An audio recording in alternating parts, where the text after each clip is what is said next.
आप ही ईमानदार मीडिया हैं जिसको दुनिया जो है अपने फोन पे सर्च करती है। विरोध था पर बदतमीजी नहीं थी, उनमें दूसरों का अपमान करने का जज्बा नहीं था। किसी भावनात्मक रूप से भी जनता को लेती थी कि जहाँ जनता की उनको ये उम्मीद होती थी, उनको ये लगता था कि जनता यहाँ पे जनता हर्ट हो सकती है, वहाँ पे जनता को के लिए संवेदनाएं भी दिखाई जाती थी। प्रधानमंत्री से लेके गृह मंत्री से लेके एक राजनाथ सिंह से मैं फिर भी उम्मीद करती हूँ कि थोड़ा बहुत ठहराव से बोलते हैं, वो गंदा नहीं बोलते हैं। लेकिन अपमान करने को उनको कहा जाए तो वो भी शब्द गोल घुमा घुमा के वो भी कर लेते हैं। ऐसी वहाँ पंचायत लगा के उन लोगों को अपनी कौम से, अपनी कम्युनिटी से अलग करें कि इसको हम मोदी मानते ही नहीं है, इनको निकालो हमारी कम्युनिटी से। मैं चतुर्वेदी हूँ, सावरकर नहीं, ये सिंह है, सावरकर नहीं, ये कपिल है, ये सावरकर नहीं, ये गौतम है, ये सावरकर नहीं, ये शर्मा है, ये भी सावरकर नहीं। माफी कैसे मांग लेंगे? नरेंद्र मोदी की हिंदुस्तानी माँ ने जो संस्कार दिए हैं, वो राहुल गांधी की इटालियन माँ की संस्कारों के नीचे कहीं दूर दबे पड़े हैं। आपके यहाँ लगातार जो है बल बलात्कार के मामले बढ़ रहे हैं, किसान फौजी सब सड़क पे। छात्रों से आपकी दुश्मनियां हैं, जेएनयू जामिया जाके देखिए, छावनियां बना रखी हैं। या जो साध्वी प्रज्ञा टाइप के लोग जो है कहते हैं तलवारों को दोनों तरफ से धार दो, उनकी तलवारें मयान के अंदर हो जाती हैं। हर जगह वोट बीजेपी। नहीं कर रही है, 32% लोग हैं जिन्होंने वोट किया था। और आज उनसे भी पूछेंगे, अगर उन 32% से भी पूछेंगे तो 10-12% यहाँ वहाँ हो भी लिए होंगे। अब आतंकवादी तो संसद में बैठेंगे और शहीदों की औलादों को हम देश से निकालेंगे। तो इनका आप अपना बंद कमरे में बजाते रहिए, वो जो गोदी मीडिया है वो सामने बैठ के आपको देखती रहेगी। आप सत्ता पक्ष के पास जवाब नहीं है ना कि 20,000 करोड़ किसके थे। वो व्यक्ति जिसकी कोई काबिलियत नहीं है, उसके पीछे पूरी यूनियन मिनिस्ट्री है, पूरा मीडिया है, सीबीआई है, ईडी है, यानी पूरा सरकारी तंत्र एक आदमी के पीछे है जिसमें कोई काबिलियत नहीं है। ये विपक्ष को पहले भी समझ लेना चाहिए था, आज समझ में आ रही है, क्योंकि आपके अपने नेताओं के ऊपर भी किसी न किसी दिन कोई ना कोई गाज गिर सकती है। ये एक्सपर्ट्स वो जो है परसेप्शन बनाते हैं। अब की बार 75 पार, अब की बार 450 पार। जनता भी देख रही है, जनता भी किसी दिन बहुत ठाके लगा लगा के हटेगी, हंसेगी इनके परसेप्शंस के ऊपर।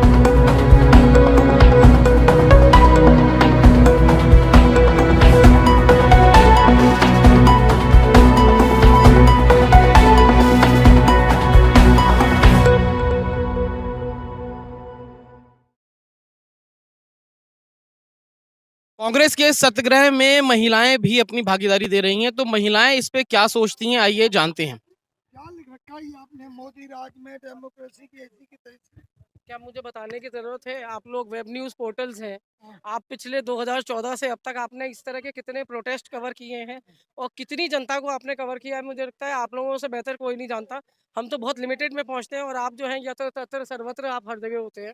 तो आपको जब चीज़ पता है, तो मुझे तो लगता है कि मीडिया को आज ये कह देना चाहिए कि हमने छात्रों को भी किया था, हमने महिलाओं के आंदोलन को भी कवर किया था, हमने किसानों को, हमने फौजियों को किया था।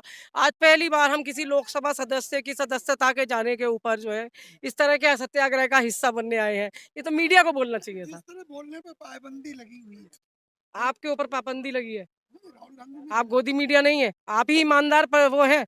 आप ही ईमानदार मीडिया है जिसको दुनिया जो है अपने फोन पे सर्च करती है। रात के 8:30 बजे की, 9 बजे की, 10 बजे की जो न्यूज देखने लोग बैठते थे वो देख खुद बंद कर दिया है। और अब वेब न्यूज पोर्टल्स पे आप लोगों के चैनल्स को खोज के उस दिन की खबरें ढूंढी जाती हैं। मेरा क्या सवाल ये है कि 8 साल से पहले की राजनीति थी और अब की राजनीति में क्या फर्क आप देख रही हैं? देखिए, राजनीति में फ़र्क एक ये है कि जो पहले की पार्टियों में होता क्या था कि लोगों में ठहराव था, विरोध था, पर बदतमीज़ी नहीं थी। उनमें दूसरों का अपमान करने का जज़्बा नहीं था। राजनीति करते थे, अपने-अपने मुद्दों की राजनीति करनी थी करते थे। जिसको धर्म की करनी थी, वो धर्म की करता था। जिसे किसान की करनी थी, किसान की करता था। जिसे विकास की करनी थी, वो विकास की करता था। हर चीज़ का ले-दे के एक ही जोड़, एक ही तोड़ कि मोदी से सवाल कैसे पूछा? मोदी के ऊपर सवाल कैसे उठाया? किसान पहले नहीं आत्महत्या करते थे क्या? क्या छात्र पहले नहीं मरते थे? क्या महिलाओं के साथ बलात्कार पहले नहीं होते थे? अब सवाल ये आते हैं। पहले की सरकारें इतनी कम से कम ईमानदार थी और थोड़ी-सी भावनात्मक रूप से भी जनता को लेती थी कि जहाँ जनता की उनको ये उम्मीद होती थी, उनको ये लगता था कि जनता यहाँ पे जनता हर्ट हो सकती है, वहाँ पे जनता को के लिए संवेदनाएँ भी दिखाई जाती थी। आपने कहा बदतमीज सरकार हो गई है। बदतमीजी है। बदतमीज सरकार कह रही हैं आप, राजनीति बदतमीजी में उतर आई है। किस बदतमीजी किस तरह आप बदतमीजी ये कह रहे हैं? भाषा देखी है आपने भाजपा के नेताओं की? प्रधानमंत्री से लेके गृह मंत्री से लेके एक राजनाथ सिंह से मैं फिर भी उम्मीद करती हूँ कि थोड़ा बहुत ठहराव से बोलते हैं, वो गंदा नहीं बोलते हैं। लेकिन अपमान करने को उनको कहा जाए तो वो भी शब्द गोल घुमा-घुमा के वो भी रेणुका कर लेते हैं। चौधरी कह रही हम केस करेंगी मोदी की देखिए, मैं बताती हूँ, लोगों ने अभी ये आपसे पहले भी ये सवाल पूछा गया कि रेणुका चौधरी इतनी देर से क्यों निकली? तो मैं आपको बता देती हूँ कि गांधीवादी लोग हैं। गांधीवादी लोग हैं और आप ये सोचते हैं कि चलो किसी एक की जो है भाषा जो है वो है ही ऐसी, वो उसका मेंटालिटी यही है, उसका माइंडसेट यही है, वो इसी तरह के सवाल जवाब कर सकता है। तो तमाम आ तो आज अगर रेणुका चौधरी वो क्योंकि जो राहुल जी ने अपनी रैली में कहा, वो किसी जाति के लिए नहीं कहा गया। वो सवाल ये था, इसका मतलब ये है कि आज कोई चोकसी भाग जाए, आज कोई मोदी भाग जाए, आज कोई माल्या भाग जाए या मैं चतुर्वेदी हूँ, कोई चतुर्वेदी भाग जाए, तो कल मैं भी लोगों को लेके आ जाऊँ। मुझे तो कोशिश ये करनी चाहिए कि ऐसे लोग जो मेरी कम्युनिटी को बदनाम कर रहे हैं, उन्हें महापंचायत जो वो जंतर-मंतर पे रोज़ जो है मुसलमानों के अगेंस्ट लग जाती है, ऐसी वहाँ पंचायत लगा के उन लोगों को अपनी कौम से, अपनी कम्युनिटी से अलग करें कि इसको हम मोदी मानते ही नहीं है, इनको निकालो हमारी कम्युनिटी से। कि अगर जिन्होंने सारे गुजरातियों का नाम डुबो दिया है, तो ऐसे आदमी को आप अपनी कम्युनिटी में क्यों रखना चाहते हैं अच्छा और क्यों बाकियों का नाम बदनाम करना चाहते अच्छा हैं? ये कहा जा रहा है कि काश राहुल गांधी ने माफी मांग ली होती। वो गांधी है, सावरकर नहीं। मैं चतुर्वेदी हूँ, सावरकर नहीं। ये सिंह है, सावरकर नहीं। ये कपिल है, ये सावरकर नहीं। ये गौतम है, ये सावरकर नहीं। ये शर्मा है, ये भी सावरकर नहीं।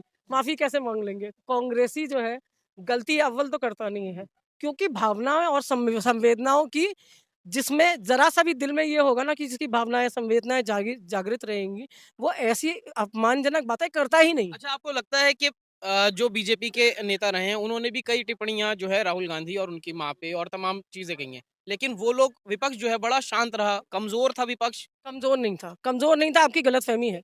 ये कभी मेरा सालों पहले एक इंटरव्यू हुआ था, वहाँ मैंने एक बात कही थी कि नरेंद्र मोदी की हिंदुस्तानी माँ ने जो संस्कार दिए हैं, वो राहुल गांधी की इटालियन माँ की संस्कारों के नीचे कहीं दूर दबे पड़े हैं।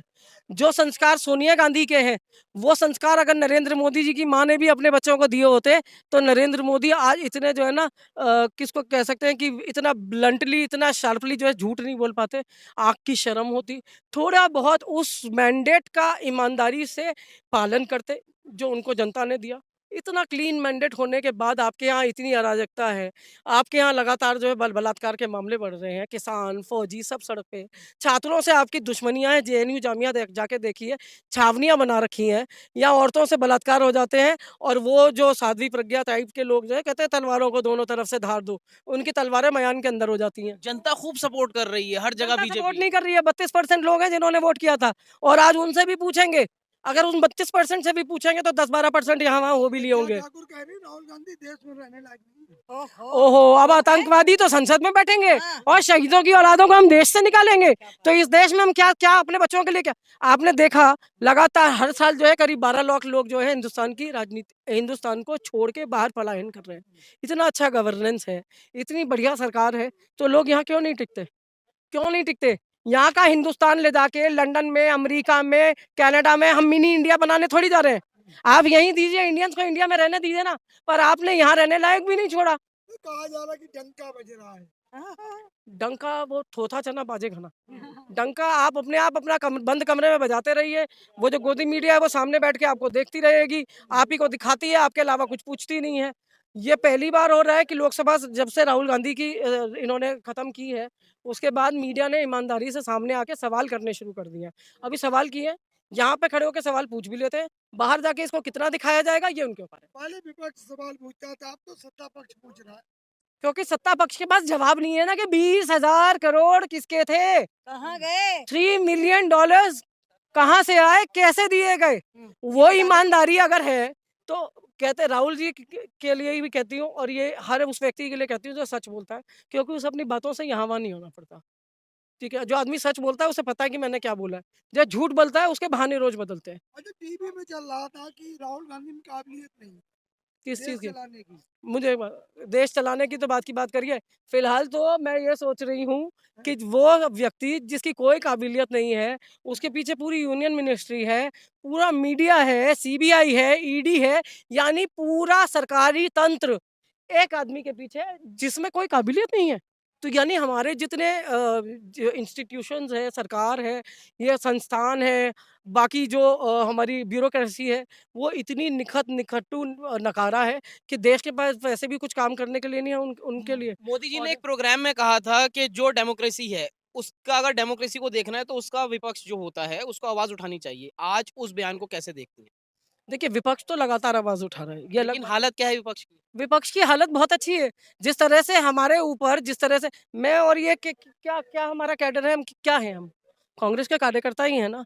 लेकिन हमें भी अगर मार के, पीट के पुलिस जो है बसों के अंदर भर-भर के ले जाती है, हमें अगर सड़कों पे देखती है। मैं आपको एक बात बताती हूँ, कोई एक प्रोटेस्ट चल रहा था और जो रेगुलर पुलिस हमें अलग-अलग प्रोटेस्टों से उठाती थी।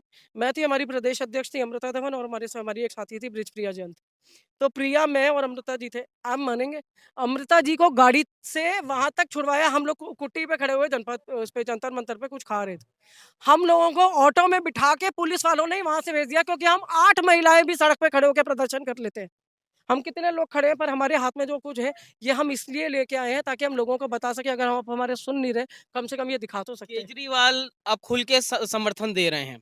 क्या लगता है और जो नेता हैं वो सामने आएँगे? क्योंकि उन्होंने कहा है ये जो है इस समय राहुल गांधी या कांग्रेस की बात नहीं है, देश की बात है। कितनी सहमत हैं? और जो विपक्ष है उसको क्या कहेंगे? देखिए, विपक्ष को पहले भी समझ लेना चाहिए था, आज समझ में आ रही है, क्योंकि आपके अपने नेताओं के ऊपर भी किसी न किसी दिन कोई ना कोई गाज गिर सकती है।